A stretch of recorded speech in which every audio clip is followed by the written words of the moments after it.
Okay. Let me give you the bottom line while Patrick's putting this up, that basically the area that the downtown Grand Rapids Inc. focuses on is generating remarkable positive surplus to your city, more than anybody else.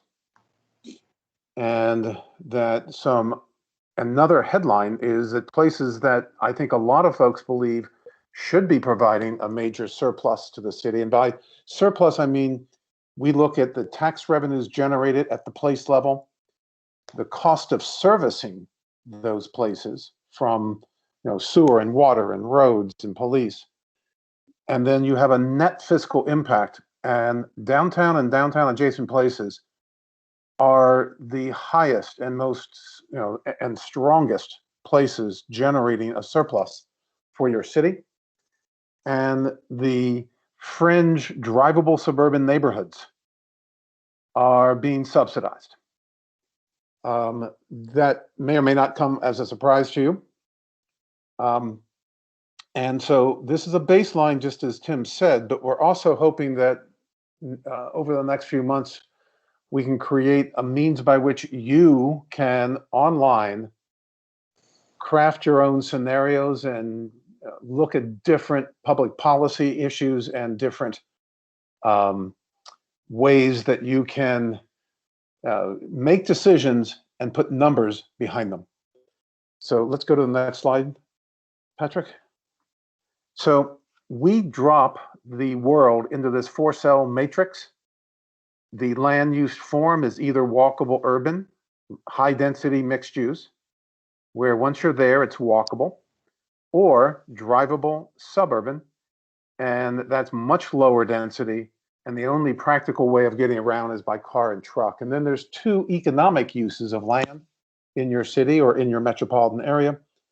One is regionally significant.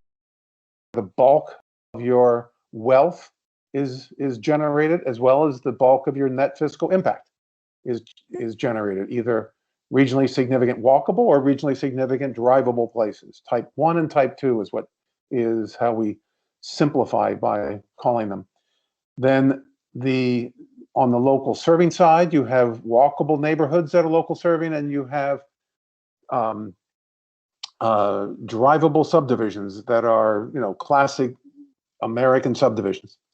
So the land mass in most metro areas, 1% of the land is in type 1, and 2 to 6% is in type 2. Let's go to the next page and we'll show you how the city works. The city's a little different because we're only looking at just the core of the metropolitan area. So these numbers are slightly different than what I just showed you. So here's the 4-cell matrix, and 3% of your city land is green there, which is regionally significant walkable urban, and 16% light blue are walkable urban neighborhoods. These are primarily streetcar suburbs built in the early 20th century.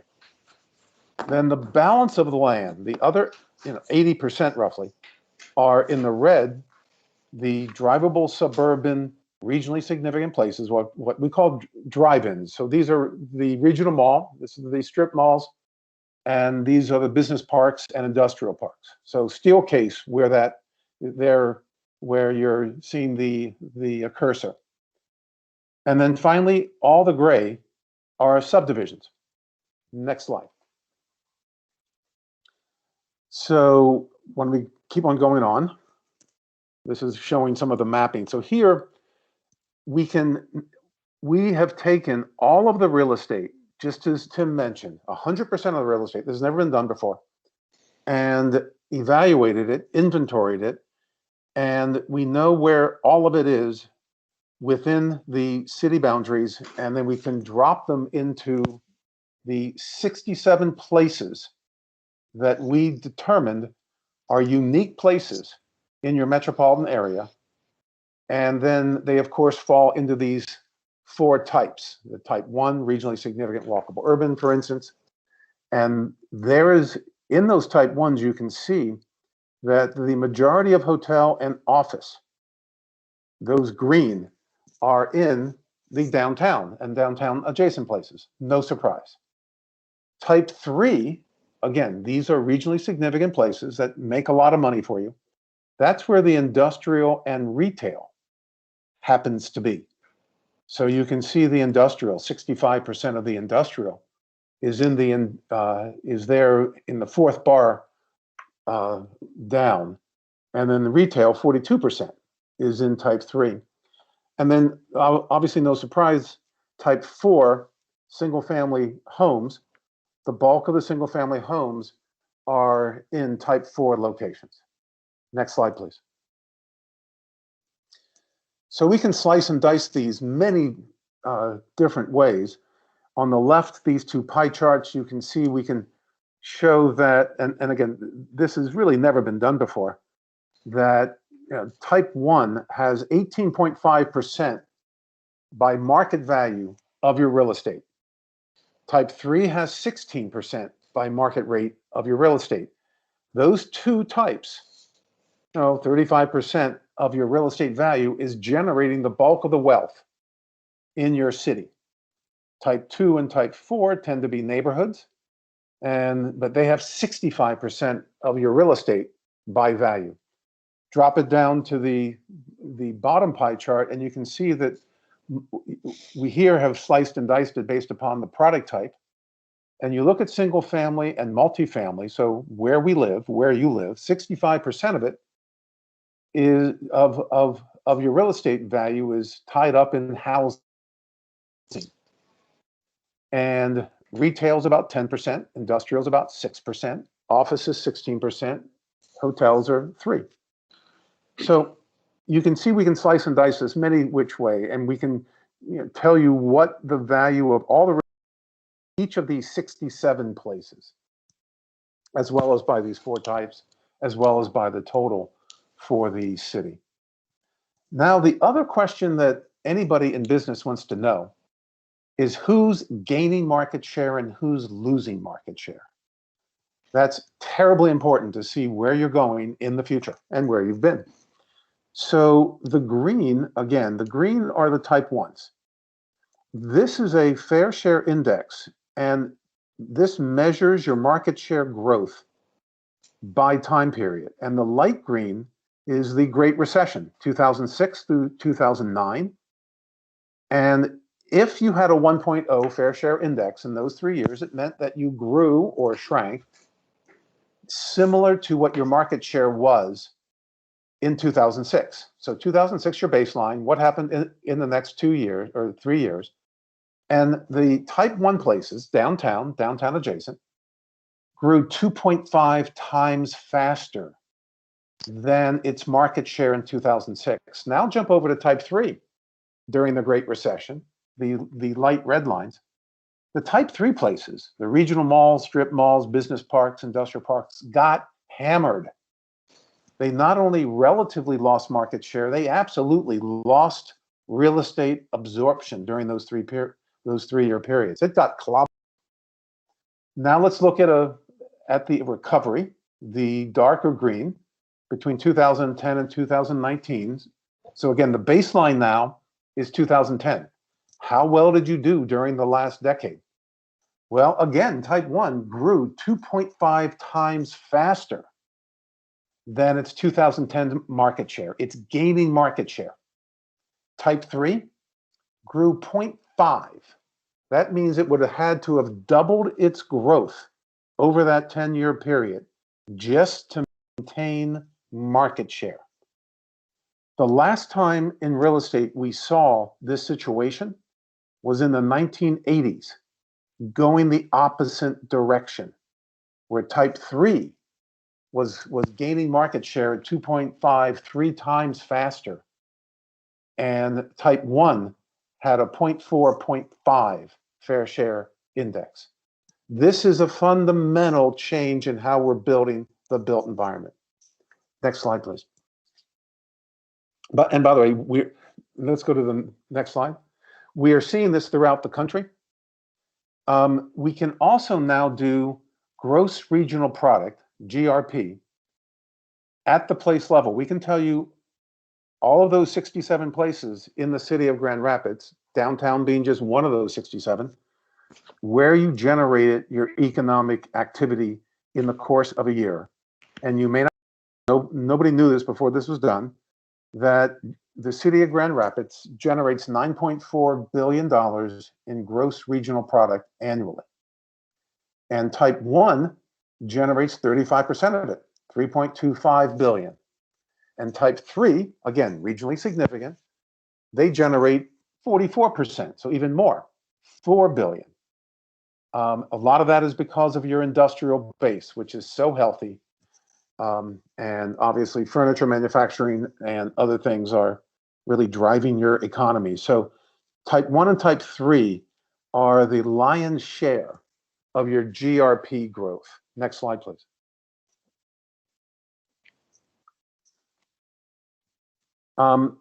We then look at the net fiscal impact and who's paying for your government services. Every city, every jurisdiction has its own unique fingerprint about how it raises its money. And the thing that we want to mention to you, why these two images are here, the image on the bottom, low density, drivable, suburban, it basically the cost of the infrastructure that you're seeing there, the roads, the sewer, the water, the police service, the fire service, because it's spread out, we know on a per unit basis, it costs a heck of a lot more. We've seen numbers that are anywhere from 5 to 10 times more per unit of the cost of service. The upper picture shows a modestly dense, walkable urban village that, because it's higher density and you use the cost of those services at a much higher density, the cost per unit is much, much lower. Next slide, please. So here's the result by the 4 types of places of who's subsidizing and who is being subsidized in the 4 types. And type 1 is generating $45 million of net profit. I'm a business guy, so net profit to your city. Type 3 is number 2. I should say type 3 is second with about $40 million per year. While type 2, you know, those streetcar suburbs in type 2, they're also generating a surplus. It's the type 4 out on the fringe that are being subsidized. We didn't know this before this study. Now, we've seen this throughout the country, so this is no surprise to the Places platform folks, but it's never been understood locally that those type 4 communities are actually being subsidized. This is not some conspiracy. It's just the way it's laid out, and we just haven't not had numbers to really understand this. Next slide, please. So here are the 67 places. So here's the city in the upper right-hand corner, and then we've highlighted 4 of the 7 places. The green, again, are downtown and downtown adjacent, and look at that on the left. Downtown itself generates $32 million per year profit to your city. And the downtown adjacent place, known as Hartside, generates over $10 million per year. And the thing about Hartside that I find fascinating is that it also is the most mixed income place, and it's where more homeless services locate in your city than any other of these 67 places. And they still generate a $10 million surplus to your city. Then take a look at the West Side Corridor, and you can see that that generates a positive surplus to the city. And the Southtown Corridor, an industrial zone, it's been there for the last 150 years around the rail track out that comes in from Detroit. That generates a net positive impact to the city. But then look at the north end. It generates a slightly less, slightly under zero net fiscal impact. And most of the in gray are the drivable suburban fringe neighborhoods, and most of them are being subsidized as well. This again may come as a surprise to you, but again, we have seen it in other cities and metro areas. Next slide, please. So we want to buzz through a few of these quickly, Patrick, since we're running out of time. Next slide. So, go back one. Back one slide. Back. One more. There we go. Oops. Oops.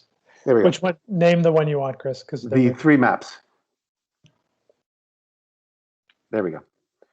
So we can, again, slice and dice these numbers any which way. But one of the things we also want to look at is not just economic, but the social equity. And here we're looking at a household that makes 80% of your area of your area median income. So this is somewhere around $25,000 per year for a household of two, maybe $30,000 per year for a household of four. And we want to look at where, how much of that income is going to be going to housing and transportation. And the slide in the middle shows you how much a 80% AMI household would have to spend on housing and transportation. Generally, that means cars. And transportation, by the way, is the second highest household spending category. Housing is number one. So that's why we focus. They directly relate to one another. And you can see that most of the affordable housing is, of course, no surprise, on the south side of town. And we've shaded it here. This is, historically Black and Hispanic neighborhoods. And this is where they would be spending 30, 40, 50% of their household on housing and transportation.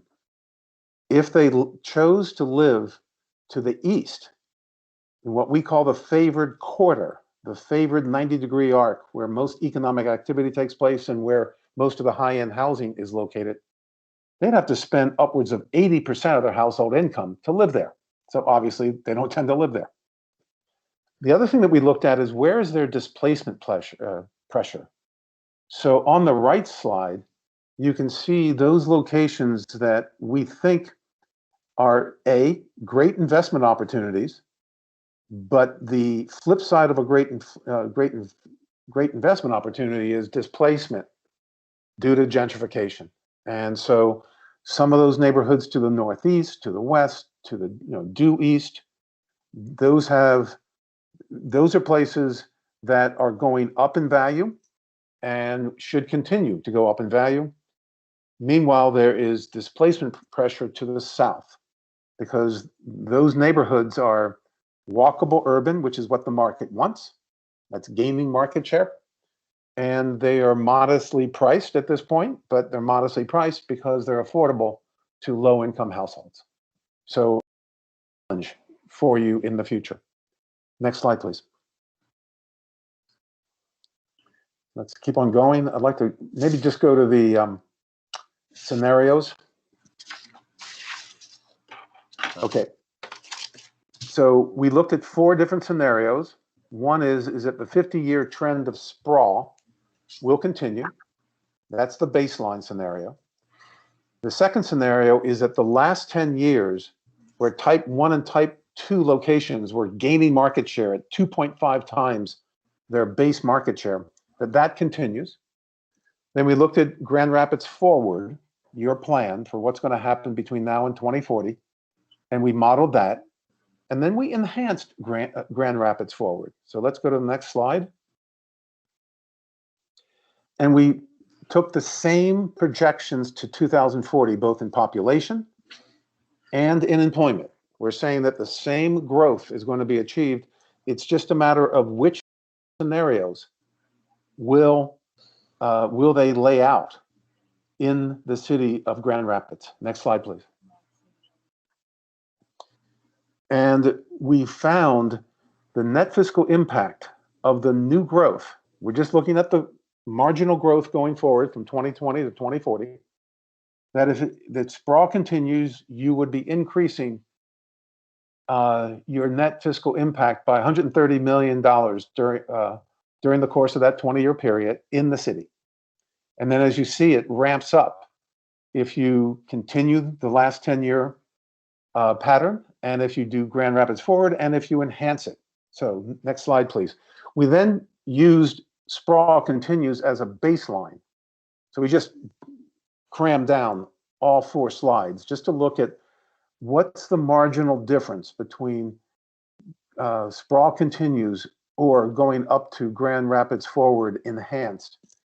And what it is that you create for your city a net increase of $144 million over that 20-year period, which would increase your ability to spend capital dollars by about 70% per year.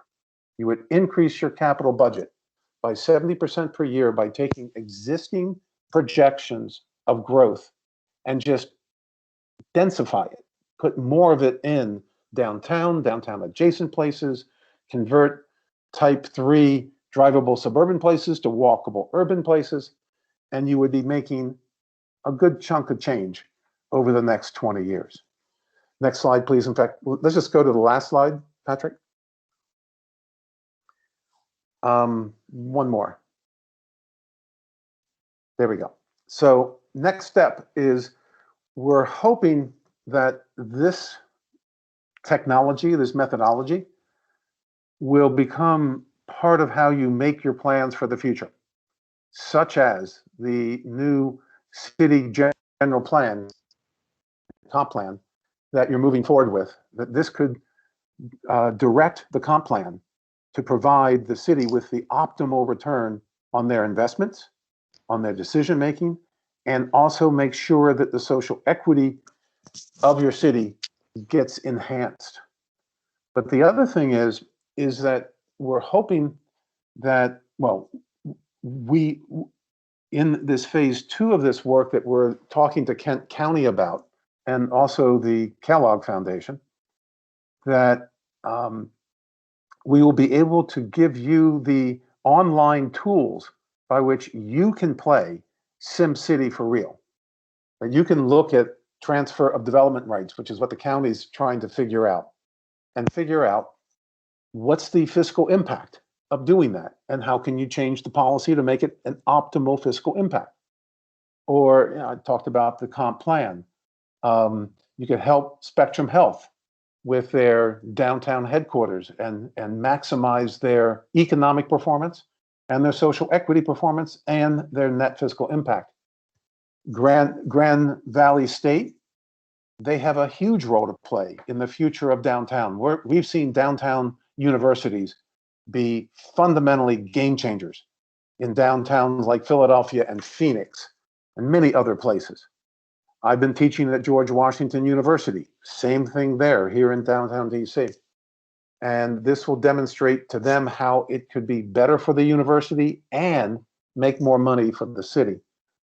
Obviously, having a social equity strategy that's conscious is really important, and looking at your housing needs in the future. So up until now, making decisions about our public policy future, about major investment decisions such as your bus rapid transit, much of that has been really based upon the feelings of the people about where they would like to grow, and same with the city council and the city staff, but they've not had a financial tool to measure it. And that's what we're hoping will come out of phase 2. So with that, Patrick Doherty is here with me, who's one of my partners at Places. So any questions?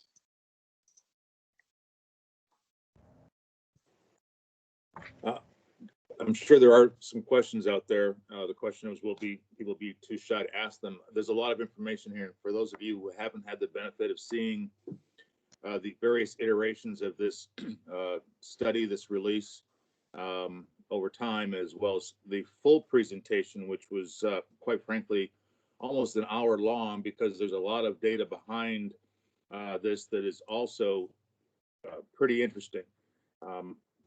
but I really want to appreciate Chris and team for bringing this to us.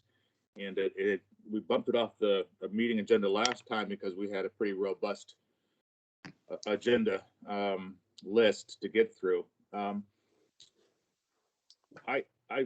What strikes me after hearing this a couple times is that I feel like there's a natural tension that's going to require a great bit of creativity to deal with our fiscal objectives and the opportunities that Chris has laid out there for particularly zone 1 and zone 3 areas.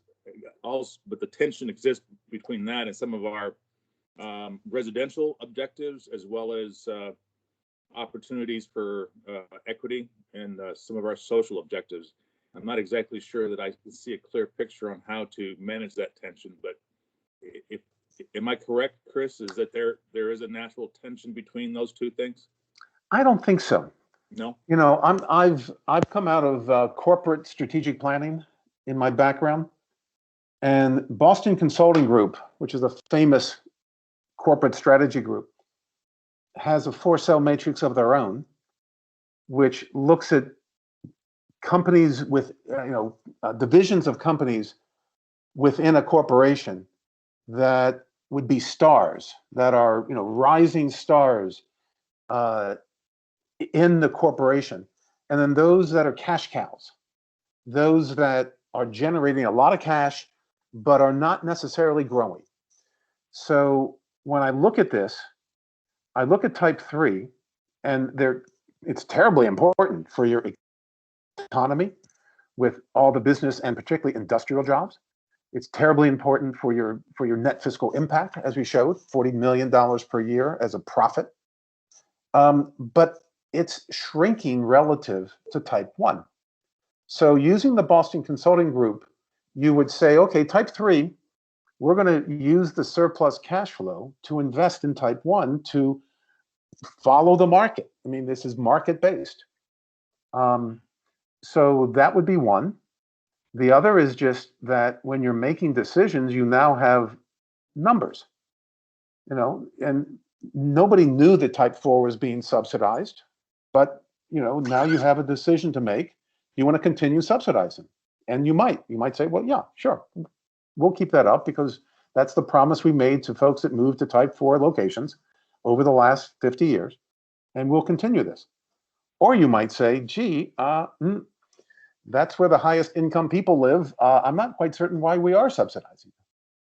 So, but it just gives you information to make decisions, and then the politics can commence with a common set of numbers, as opposed to every side having their own set of numbers.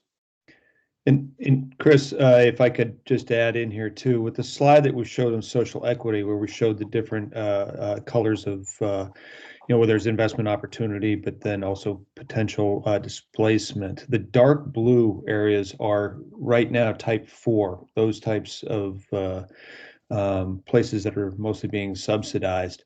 Those are places that are on the cusp. They have good bones to transition into type 2s, which have a positive net fiscal impact, as well as not having a lot of social displacement pressure. So if just looking at that single map alone, that gives you ideas of where you can invest to make things a little bit more dense, a little bit more walkable, and make a relatively easy transition from a type 4 to a type 2, and as a result, start generating a little bit more income for the city. And let me add to that. A simple example of how this could be used. And let me add to that one of the biggest trends we're seeing throughout the country, and particularly as it's been pushed along by COVID, is that we're seeing the urbanization of the suburbs. And obviously the city of Grand Rapids has, by definition, both walkable urban places, about 20% of your land, and 80% is drivable suburban. Not unusual. Here in Washington, D.C., the city itself, the 700,000 people that make up the city, it's about 50-50 walkable urban and drivable suburban. And we're seeing those drivable suburban places whether they be in the city or in the metropolitan area, are converting to walkable urban. They can be old town centers that were 19th century towns that don't have much purpose today, but all of a sudden we find that's where people want to be, in these old timey town centers, and they're exploding in growth. And also the conversion of regional malls. As regional malls falter, many of them are being converted to higher density walkable urban places. So there's a win-win here. Okay, well, thank you, fellas, for addressing that. I see two things. One, Birgit, you raised your hand, and I'd like to entertain your question or comment. But Tim, have we achieved a quorum yet? Are we have a surplus? Because I see member Bolter has to take off. It looks like we are at 11 right now. So yeah, we Good. do have +1. So if Chair Bolter, if you need to sign off. Sorry, I work at the hospital and things are just blowing up. So. Oh, Understood. good luck. Thanks for good joining luck. us. Good luck. Well, if we need to do the other stuff first, I'll wait with my question so Mandy can take off. No, we will have without her, Birgit. I appreciate the offer, but we're good. So go ahead, advance your question.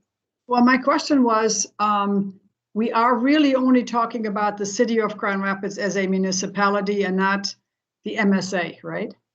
That's correct. And Okay. we're in discussion with Wayman, who I think is on the phone call, or at least I saw him at one point.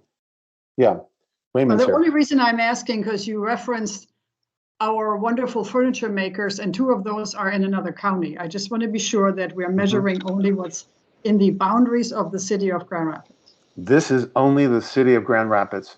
Okay, thank you. Rough, yeah. All right, Yep. all right. 200,000 people, 67 Yep, places. okay, good deal. Yep, thanks. Just for clarification, also on that same order, Birgit, this study is city proper as opposed to DDA or DGRI sort of districting. So Yeah, I got that, yeah. okay, Yeah. perfect. Yeah. Nick, you had a I'm in question? one of those city neighborhoods that's drivable, but, you know, I'm Hey, at the yeah. fringes of the city, so. The thing is that you need to offer all of these kinds of Correct. locations to be. I liken it to a baseball team, and their outfielders and their infielders, and the outfielders are type 3 and 4, and the infielders are type 1 and 2, and we need all of them to win baseball games. Yeah, And I work downtown and I live 2 miles west of downtown, so. perfect, yeah. I mean, east of downtown. And in fact, maybe 10, 20 years from now, you might say, when your kids leave, hey, I'd like to move downtown. You have that choice now. You didn't have that choice 20 years ago. That's a fact. Thank you. Good question, Birgit. Nick, you have a question? Yeah. Comment? As far as our purview in downtown, and my interest was piqued with the GR Forward Enhanced, and without getting into too much recipe that you've devised to quantify those figures for GR Forward Enhanced. I know there was a bullet point list which you've identified a few items, I think TOD and some development incentives perhaps, but how baked out is that, and is there any further understanding that might help? How do we best optimize the fiscal output, I guess I could say? That's why this tool exists, is that you can start playing what if games. This is why I refer to it as SimCity for real. And you can see on this chart in the lower right-hand corner, our assumptions about the employment going forward, and also population going forward, and on the corner. So we made certain assumptions that more transit-oriented development would take place around the BRT stations. And we know the market wants it. The question is, will the zoning allow it? And this is part of your comp plan going forward. Yeah. Okay. So that we don't get too backed up on the remaining agenda items, are there, and feel free, I want discussion as much as possible. Are there any other questions? Either just jump in or hit the little raise your hand button. Maybe in closing, Tim, you can tell us, or Chris or others, so what's the next step for all this information? I'm assuming this isn't going to go into a binder and sit on a shelf and collect dust, but who's going to play Sim City with this? Who's going to be responsible for sort of keeping this this data fresh and in front of us? Tim, do you want to mention what your Yeah, so understanding of what I'll phase jump 2 in. is? Yeah, so we're in conversations right now with Chris and the team about how we can kind of move this from the analysis standpoint into a tool that we can continue to update and start to evaluate projects. There's also a component of this, as Chris has touched on, with conversations with the county as well as city and some of our other partners. So I think we as DGRI and the DDA will have a component that we'll want to continue and work on, so it's relevant for our work. But our hope is that this can start to inform some of the policy decisions that are made through these processes that are just starting to kick off. So Tim and others will be able to go online and continually try different scenarios. Maybe GR enhanced is not, that you want to do even more enhancement, and you can make different assumptions about different locations where the growth might take place, and what that will cost from a net fiscal impact point of view. What kind of GRP will that generate? And all of the database upon which this algorithm is running will be updating from places such as CoStar, a national commercial data set, and Walk Score. So that'll continually be updated while you can be playing the what if games. Excellent. Thank you. Rick, you have a closing question or comment? Rick Baker? I wonder, like we talked about being able to evaluate projects, but can it also be used to evaluate policy conversations and how they might affect, the overall community? Absolutely. That's what this is just made for. It's to say if you want to put in place an affordable housing program, and you can both price it out and look at both the economic outcomes from a GRP point of view, from a net fiscal impact point of view, and you can look at the social equity. We did this for downtown Somerville, Massachusetts, which is a suburban town just north of Cambridge, Mass. And it's the most dense town in the state. It is right next to Cambridge, so it's booming because of all the high tech that's there around MIT and Harvard.